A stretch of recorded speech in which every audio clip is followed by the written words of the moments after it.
Hi, good morning students. Now I do 9th standard Hindi. I think in previous class we start that lesson. I will complete that half lesson. Yes or no children? Yes, now I continue that lesson. So I will send that half notes also. Yes or no? Yes, take it your textbook. Come to page number 88.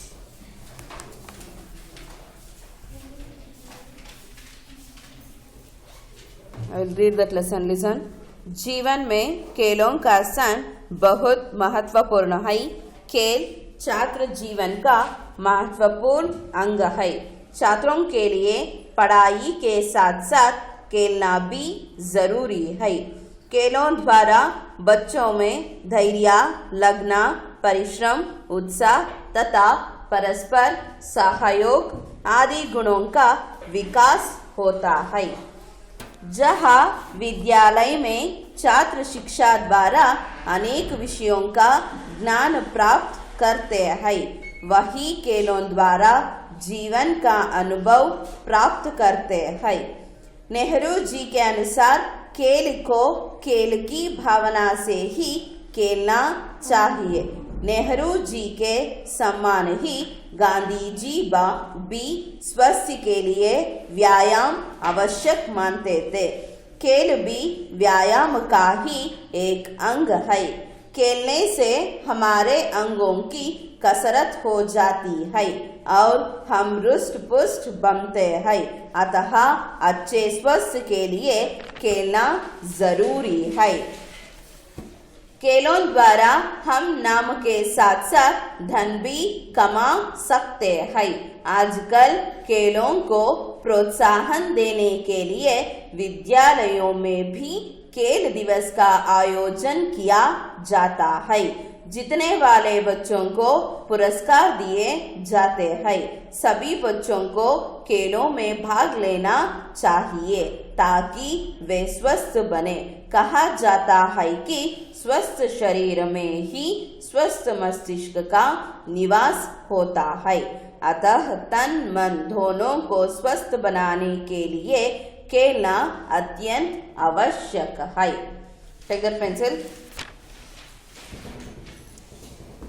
जीवन में खेलों का स्थान बहुत महत्वपूर्ण है.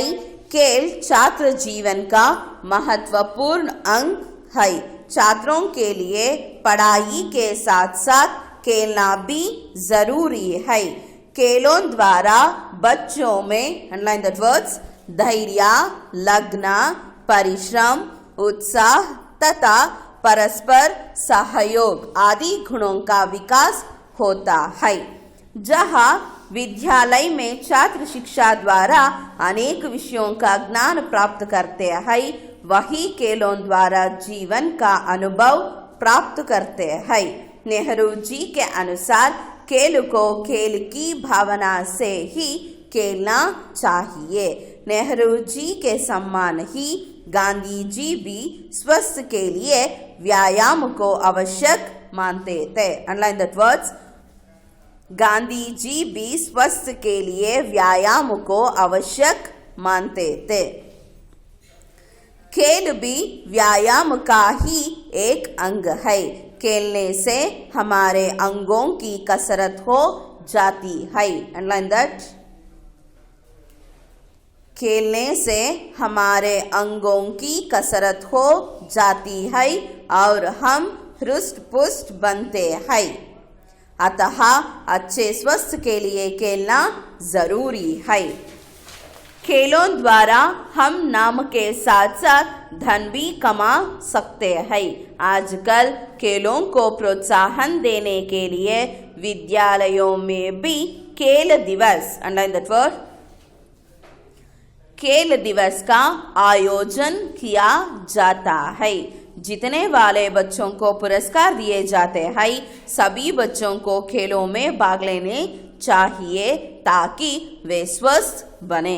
कहा जाता है कि अंडरलाइन दैट वर्ड्स स्वस्थ शरीर में ही स्वस्थ मस्तिष्क का निवास होता है. अतः तन मन दोनों को स्वस्थ बनाने के लिए खेलना अत्यंत ಅವಶ್ಯಕ ಹೈ. ಸೊ ಲಾಸ್ಟ್ ಕ್ಲಾಸಲ್ಲಿ ಇಲ್ಲಿವರೆಗೂ ಆಗಿತ್ತು. ರಾಜ್ಯ ಮತ್ತು ರಾಷ್ಟ್ರ ಸರ್ಕಾರದಲ್ಲಿ ಆಟಗಳಿಗೆ ಯಾವ್ಯಾವ ಪುರಸ್ಕಾರಗಳನ್ನ ಕೊಡ್ತಾರೆ ಅಲ್ಲಿವರೆಗೂ ಆಗಿತ್ತು, ಹೌದು ತಾನೆ. ಸೊ ಯಾವ್ಯಾವ ಪುರಸ್ಕಾರಗಳನ್ನ ಕೊಡ್ತಾ ಇದ್ರು? ಅರ್ಜುನ, ಏಕಲವ್ಯ, ದ್ರೋಣಾಚಾರ್ಯ, ಧ್ಯಾನ್ ಚಂದ್, ರಾಜೀವ್, ಖೇಲ್ ರತ್ನ. ಇವಿಷ್ಟು ರಾಜ್ಯ ಮತ್ತು ರಾಷ್ಟ್ರ ಸರ್ಕಾರದವರು ಆಟಗಳಿಗೆ ಕೊಡ್ತಾ ಇದ್ದಂತಹ ಪುರಸ್ಕಾರಗಳು. ಎಷ್ಟು ವಿಧಗಳಿದಾವೆ ಆಟಗಳಲ್ಲಿ? 6. ಒಂದು ಶಾರೀರಿಕ ಖೇಲ್, ಮಾನಸಿಕ ಖೇಲ್, ವೈಯಕ್ತಿಕ ಖೇಲ್, ಸಾಮೂಹಿಕ ಖೇಲ್, मैदानी खेल और घरेलू खेल. आदಷ್ಟು types of the games. Next, जीवन में खेलों का स्थान बहुत महत्वपूर्ण है. खेल छात्र जीवन का महत्वपूर्ण अंग है. ಜೀವನದಲ್ಲಿ ಎಲ್ಲದನ್ನು ಕಲಿತೀವಿ. ಫಾರ್ ಎಕ್ಸಾಂಪಲ್, ನೀವು ಸ್ಕೂಲಿಗೆ ಬಂದರೆ 6 ಸಬ್ಜೆಕ್ಟ್ ಅಂತಾನೆ ಇಟ್ಟಿದ್ದಾರೆ ಪರ್ಟಿಕ್ಯುಲರ್ ಆಗಿ. ಯಾಕಪ್ಪ ಅಂದರೆ ಯಾವುದೋ ಒಂದು ಸಬ್ಜೆಕ್ಟ್ನು ಕಲಿಬೋದಿತ್ತು, ಬಟ್ ಎಲ್ಲದ್ರ ಬಗ್ಗೆನೂ ಎಜುಕೇಷನ್ ಬೇಕು ಅಂತ 6 ಸಬ್ಜೆಕ್ಟ್ನ ಇಟ್ಟು ಎಜುಕೇಷನ್ ಎಷ್ಟು ತಗೋತೀವೋ ಅಷ್ಟೇ ರೀತಿ ಆಕ್ಟಿವಿಟೀಸ್ ಕೂಡ ಇಂಪಾರ್ಟೆಂಟ್ ಆಗುತ್ತೆ ಯಾರ ಲೈಫಲ್ಲಿ? ಸ್ಟೂಡೆಂಟ್ಸ್ ಲೈಫಲ್ಲಿ. ಸೊ खेल छात्र जीवन का महत्वपूर्ण अंग है. छात्रों के लिए पढ़ाई के साथ साथ खेलना भी जरूरी है. ನಮ್ಮ ಲೈಫಲ್ಲಿ ಎಜುಕೇಷನ್ ಪಡೆಯೋದು ಅಥವಾ ಓದೋದು ಎಷ್ಟು ಇಂಪಾರ್ಟೆಂಟೋ ಆಟನೂ ಕೂಡ ಅಷ್ಟೇ ಇಂಪಾರ್ಟೆಂಟು. ಸೊ ಯಾಕಪ್ಪ ಅಂತಂದರೆ खेलों द्वारा बच्चों में धैर्य, लगन, परिश्रम, उत्साह तथा परस्पर सहयोग आदि गुणों का विकास होता है. ಎಜುಕೇಷನ್ ಪಡೆಯೋದ್ರಿಂದ ಒಳ್ಳೆ ಸರ್ಟಿಫಿಕೇಟ್ ಸಿಗುತ್ತೆ, ಒಳ್ಳೆ ಜಾಬ್ ಸಿಗುತ್ತೆ. ಹಾಗೆ ಆಟ ಆಡೋದ್ರಿಂದ ಏನಪ್ಪ ಯೂಸ್ ಆಗುತ್ತೆ ಅಂತ ಅಂದರೆ ಮಕ್ಕಳಲ್ಲಿ ಧೈರ್ಯ ಅನ್ನೋದು ಜಾಸ್ತಿ ಆಗುತ್ತೆ. ಅಂದರೆ ಪಾರ್ಟಿಸಿಪೇಟ್ ಮಾಡಬೇಕು ಅನ್ನೋದು ಎಲ್ಲರ ಮಕ್ಕಳು ಮನಸ್ಸಲ್ಲೂ ಬರುತ್ತೆ. ಅದನ್ನು ಬಿಟ್ಟರೆ ಪರಿಶ್ರಮ ಅಂದರೆ ಎಫರ್ಟ್ ಹಾಕಿ ಕೆಲಸವನ್ನು ಮಾಡ್ತೀವಿ. ಅವಾಗ ಒಂದು ಇನ್ಸ್ಪಿರೇಷನ್ ಇರುತ್ತೆ, ಏನೋ ಆಟದಲ್ಲಿ ನಾವೇ ವಿನ್ ಆಗಬೇಕು ಅಂತ. ಸೊ ವಿನ್ ಆಗಬೇಕು ಅಂದರೆ ಏನು ಮಾಡಬೇಕು? ಹಾರ್ಡ್ ವರ್ಕ್ನ ಮಾಡಲೇಬೇಕು. ಸೊ ಹಾಗಾಗಿ ಹಾರ್ಡ್ ವರ್ಕ್ನ ಬೆಳೆಸ್ತೀವಿ. ದೆನ್ ಉತ್ಸಾಹ, ಯಾರು ಎಜುಕೇಷನ್ ಜೊತೆ ಎಕ್ಸ್ಟ್ರಾ ಆ್ಯಕ್ಟಿವಿಟೀಸ್ ಅಂದರೆ ಗೇಮ್ಸ್ಗಳಲ್ಲಿ ಪಾರ್ಟಿಸಿಪೇಟ್ ಮಾಡ್ತಾರೋ ಅವ್ರು ಯಾವಾಗಲೂ ಆ್ಯಕ್ಟಿವ್ ಆಗೇ ಇರ್ತಾರೆ. ಸೊ ಅವ್ರು ಪರಸ್ಪರ ಸಹಯೋಗ, ಹೆಲ್ಪಿಂಗ್ ನೇಚರ್ ಅನ್ನೋದು ಬೆಳೆಯುತ್ತೆ. ಇದಿಷ್ಟು ಆಟಗಳಲ್ಲಿ ಪಾರ್ಟಿಸಿಪೇಟ್ ಮಾಡೋದ್ರಿಂದ ಬರೋವಂಥ ಯೂಸಸ್ಸು ಯಾವ್ದ್ಯಾವುದು? ಧೈರ್ಯ, ಲಗ್ನ, ಪರಿಶ್ರಮ, ಉತ್ಸಾಹ ತಥಾ ಪರಸ್ಪರ ಸಹಯೋಗ. ಇದಿಷ್ಟು क्वालिटीज़ मಕ್ಕಳು ಬೆಳೆಸ್ಕೋತಾರೆ. सी दैट नेक्स्ट, जहाँ विद्यालय में छात्र शिक्षा द्वारा अनेक विषयों का ज्ञान प्राप्त करते हैं. ಮಕ್ಕಳು ಸ್ಕೂಲಿಗೆ ಬರೋದೇ ಎಜುಕೇಷನ್ನ ಪಡ್ಕೊಳ್ಳೋದಕ್ಕೆ. ಸೊ ಟೀಚರ್ಸ್ ಏನು ಪಾಠ ಮಾಡ್ತಾರೆ ಅದರಿಂದ ಒಳ್ಳೆ ಎಜುಕೇಷನ್ ಸಿಗುತ್ತೆ. ವಹಿ ಕೇಲೋನ್ ದ್ವಾರ ಜೀವನ್ ಕಾ ಅನುಭವ ಪ್ರಾಪ್ತ ಕರ್ತೆ ಹೈ. ನಾವು ಏನೇ ಹೇಳ್ಕೊಟ್ರು ಅದು ನಿಮ್ಮ ಎಜುಕೇಷನ್ಗೆ ಅಷ್ಟೇ ಸಂಬಂಧಪಟ್ಟಿರುತ್ತೆ. ನೀವು ಅದರಿಂದ ಒಳ್ಳೆ ಮಾರ್ಕ್ಸ್ ತೊಗೋಬೋದು, ಒಳ್ಳೆ ರಿಸಲ್ಟ್ ತೊಗೋಬೋದು. ಬಟ್ ಜೀವನಕ್ಕೆ ಬೇಕಾಗಿರೋ ಮೌಲ್ಯಗಳನ್ನ ಬೇರೆ ಯಾರೋ ಕಲಿಸೋದಲ್ಲ, ನಾವೇ ಕಲ್ತ್ಕೋಬೇಕು. ಅಂತ ಕೆಲವೊಂದು ಗುಣಗಳು ಯಾವುದರಿಂದ ಕಲಿಬೋದು? ಆಟಗಳನ್ನ ಆಡೋದ್ರಿಂದ ಕಲಿಬೋದು. ಸೊ ನೆಹರು ಜಿ ಕೆ ಅನುಸಾರ ಈ ಗೇಮ್ಸ್ ಬಗ್ಗೆ ನೆಹರು ಜಿ ಏನು ಹೇಳಿದಾರಪ್ಪ ಅಂದರೆ ಕೇಳುಕೋ ಕೇಳಕಿ ಭಾವನಾ ಸೇ ಹಿ ಕೇಳ್ನಾ ಚಾಹಿಯೇ. ಆಟವನ್ನು ಆಟನೇ ಆಡ್ತಿದ್ದೀವಿ ಅನ್ನೋ ಒಂದು ಫೀಲಿಂಗ್ಸ್ನ ಇಟ್ಕೊಂಡು ಆಡಬೇಕು. ಯಾಕಪ್ಪ ಅಂದರೆ ಗೇಮ್ಸ್ನ ಆಡೋದು ಯಾವುದಕ್ಕೋಸ್ಕರ? ನಮ್ಮ ಎಂಟರ್ಟೈನ್ಮೆಂಟ್ಗೋಸ್ಕರ. ಆದ್ದರಿಂದ ಬೇರೆಯವ್ರಿಗೆ ಹರ್ಟ್ ಆಗೋ ಥರ ಅಥವಾ ಅವ್ರನ್ನ ಸೋಲಿಸ್ಲೇಬೇಕು ಅನ್ನೋ ಫೀಲಿಂಗ್ಸ್ನೆಲ್ಲ ಇಟ್ಕೊಂಡು ಆಟವನ್ನು ಆಡಬಾರ್ದು. ನಮ್ಮ ಖುಷಿಗೋಸ್ಕರ ನಾವು ಆಟ ಆಡ್ತಿದ್ದೀವಿ ಅಂದರೆ ಅಷ್ಟು ರೀತಿಯಲ್ಲಿ ಮಾತ್ರ ಆಟ ಆಡಬೇಕು. ಸೊ ಅದಕ್ಕೆ ನೆಹರೂಜಿ ಹೇಳಿರೋದು ಕೇಳುಕೋ ಕೇಳುಕಿ ಭಾವನಾ ಸೇ ಹಿ ಕೇಳ್ನಾ ಚಾಹಿಯೇ. Underline that. ಸೊ ಅದನ್ನು ಬಿಟ್ಟರೆ ನೆಹರು ಜಿ ಕೆ ಸಮ್ಮಾನ ಹಿ ಗಾಂಧೀಜಿ ಬಿ. ನೆಹರೂನ ಬಿಟ್ಟರೆ ಗಾಂಧೀಜಿ ಕೂಡ ಆಟಗಳ ಬಗ್ಗೆ ಹೇಳಿದ್ದಾರೆ. ಏನಂತ ಹೇಳಿದಾರಪ್ಪ ಅಂದರೆ ಸ್ವಸ್ಥ ಕೇಳಿಯೇ ವ್ಯಾಯಾಮಕ್ಕೋ ಅವಶ್ಯಕ ಮಾನ್ತೆ ಹೈ. ನಾವು ಆರೋಗ್ಯವಾಗಿರಬೇಕು ಅಂದರೆ ಪ್ರತಿದಿನ ಅಟ್ಲೀಸ್ಟ್ ಒಂದು 30 ಮಿನಿಟ್ಸ್ ಆದರೂ ಎಕ್ಸಸೈಸನ್ನು ಮಾಡಲೇಬೇಕು. ಯಾರಿಗೆ? ಹೆಲ್ತಿ ಲೈಫ್ ಯಾರಿಗೆ ಬೇಕೋ ಅವರಿಗೆ. ಹಾಗಾಗಿ ಮನುಷ್ಯನ ಜೀವನದಲ್ಲಿ ವ್ಯಾಯಾಮ ಅನ್ನೋದು ಎಷ್ಟು ಇಂಪಾರ್ಟೆಂಟು. ಸೊ ಎಲ್ಲರೂ ಎಕ್ಸಸೈಸ್ ಮಾಡೋದಕ್ಕೆ ಇಷ್ಟ ಆಗಲ್ಲ, ಆದರೆ ಎಲ್ಲರೂ ಆಟಗಳನ್ನ ಆಡೋದಕ್ಕೆ ಇಷ್ಟಪಟ್ಟೇ ಪಡ್ತಾರೆ. ಹಾಗಾಗಿ ಕೇಲ್ನಾ ಬಿ ವ್ಯಾಯಾಮಕ್ಕಾಗಿ ಏಕ್ ಅಂಗ ಹೈ. ಆಟಗಳನ್ನ ಆಡೋದು ಕೂಡ ಎಕ್ಸಸೈಸ್ನಲ್ಲಿ ಒಂದು ಪಾರ್ಟ್ ಇದ್ದಂಗೆ. ಎಕ್ಸಸೈಸ್ನ ಯಾರು ಮಾಡೋಕ್ಕಾಗಲ್ಲ, ಅವರು ಆಟಗಳನ್ನ ಆಡ್ಬೋದು. ಅದರಿಂದನೂ ಕೂಡ ನಾವು ಹೆಲ್ತಿಯಾಗಿರ್ತೀವಿ ಅಂತ ಹೇಳಿದ್ರು. ಯಾರು? ಗಾಂಧೀಜಿ. ಸೊ खेलने से हमारे अंगों की कसरत हो ಜಾತಿ ಹೈ. ಆಟ ಆಡೋದ್ರಿಂದ ಏನಾಗುತ್ತಪ್ಪ ಅಂದರೆ ನಮ್ಮ ಬಾಡಿಗೆ ಎಕ್ಸಸೈಸ್ ಆಗುತ್ತೆ.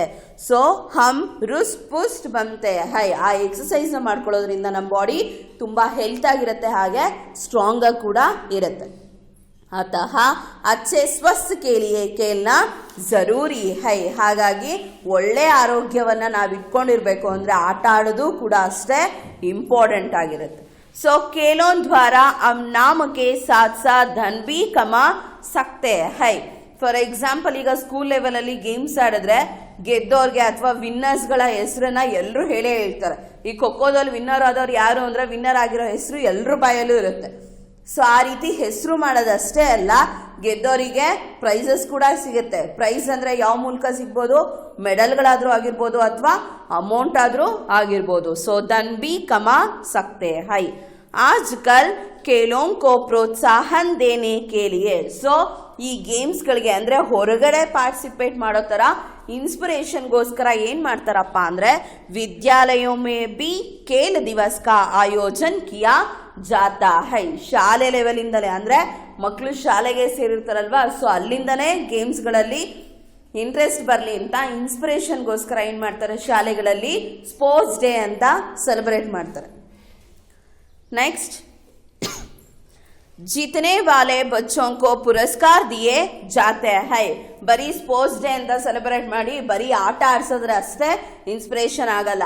ಆಟ ಆಡಿ ಗೆದ್ದೋರ್ಗೆ ಪ್ರೈಸಸ್ ಕೊಡೋದು ಕೂಡ ಒಂಥರ ಇನ್ಸ್ಪಿರೇಷನ್. ಯಾಕೆ ಹೇಳಿ, ಎಲ್ಲಿ ಈಗ ಒಂದು 50 ಜನ ಮಕ್ಕಳಿದ್ರೆ ಅದರಲ್ಲಿ ಮಿನಿಮಮ್ ಅಂದ್ರೆ ಒಂದು 10 ಜನ ಪಾರ್ಟಿಸಿಪೇಟ್ ಮಾಡಿರ್ತೀರ. ಸೊ ನೀವು ವಿನ್ ಆದಾಗ ಏನು ಮಾಡ್ತಾರೆ, ನಿಮಗೆ ಪ್ರೈಸಸ್ಸನ್ನು ಕೊಡ್ತಾರೆ. ಸೊ ಉಳಿದೋರ್ಗದು ಇನ್ಸ್ಪಿರೇಷನ್. ಏನು, ನೆಕ್ಸ್ಟ್ ಟೈಮ್ ನಾವು ಯಾವುದಾದ್ರೂ ಒಂದು ಗೇಮಲ್ಲಿ ಪಾರ್ಟಿಸಿಪೇಟ್ ಮಾಡಬೇಕು ಅಂತ. ಸೊ ಸಭಿ ಬಚ್ಚೋं को खेलों में भाग लेना चाहिए. ಈ ರೀತಿ ಪ್ರೈಸಸ್ನ ಕೊಡೋದು ಏನಕ್ಕಪ್ಪ ಅಂದರೆ ಎಲ್ಲ ಮಕ್ಕಳು ಗೇಮ್ಸಲ್ಲಿ ಪಾರ್ಟಿಸಿಪೇಟ್ ಮಾಡಲಿ ಅನ್ನೋ ಇನ್ಸ್ಪಿರೇಷನ್ ಬರೋದಕ್ಕೋಸ್ಕರ. ಅದಷ್ಟೇ ಅಲ್ಲದೆ ಒಂದು ಕೊಟೇಶನ್ನೇ ಇದೆ. ಏನಪ್ಪ ಅಂದರೆ ಸ್ವಸ್ಥ ಶರೀರ ಮೇ ಹಿ ಸ್ವಸ್ಥ ಮಸ್ತಿಷ್ಕ ಕಾ ನಿವಾಸ್ ಹೋತಾ high.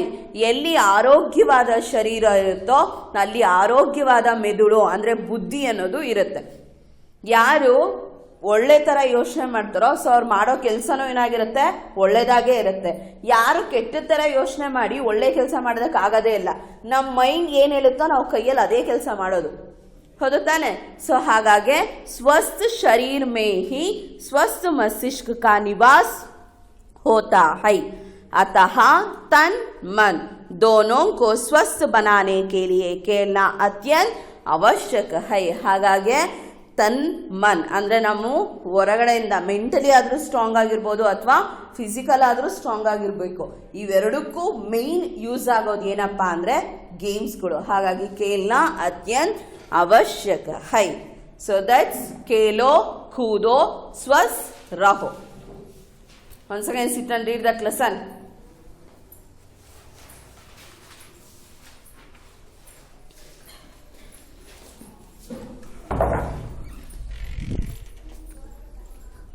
Once again sit and read that lesson, children.